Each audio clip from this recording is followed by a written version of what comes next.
Now, South by Southwest usually means lots of music, fun, and a little more drinking around the clock. And that has prompted the Austin Police Department to conduct its fourth No Refusal weekend. But the question this time is, how is the department affording a special task force that calls for overtime? All new at 6, KXAN Shannon Powell is live down at APD headquarters with some answers for us. Hey, Shannon. Well, Leslie, let's just start with the fact that the Austin Police Department has already cut $5 million from its budget this year. And we already know after they conducted 3 no refusal weekends that there is some overtime required with this particular project. So the big question is, how are they able to afford all 18 members of its DUI task force to be on duty this weekend when they're under such a budget crunch?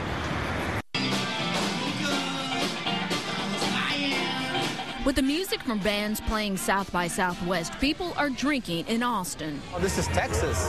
You know, Texas is known for partying, especially in Austin. Oscar O'Hena is on vacation, relaxing. He drives trucks for a living and knows the dangers of drinking and driving. If you want to go out and get plastered and just don't remember what you're doing, well, then get a taxi or have somebody drive you. That does not always happen, and that is why the Austin Police Department is preparing for its 4th No Refusal Blood Draw weekend. That means the DUI team will be out in force during South by Southwest weekend. It is an effort that means overtime during a budget-crunching time. It doesn't mean too much overtime because those officers work already on Saturdays. All that it means is that we have to secure a phlebotomist at $17 an hour to be available.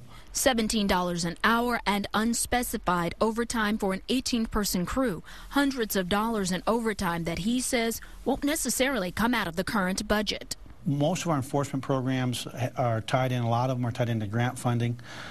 So many times when people see overtime expenditures, they think of general fund expenditures, and in many instances, the overtime has been expended out of grant funding specifically provided to target specific types of crime. This thing about blood testing, you know.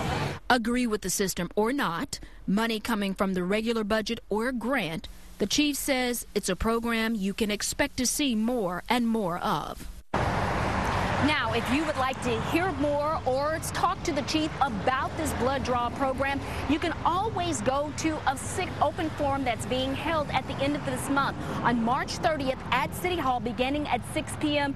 Chief Acevedo will be available so that you can talk with him and you can also learn more about this. Again, that is coming up on March 30th at 6 p.m. at City Hall. Now, also, he says that in the last 3 no refusal weekends, they have gotten 69 people off the road who were later charged with DUI. Reporting live at APD headquarters, Shannon Powell, KXAN Austin News.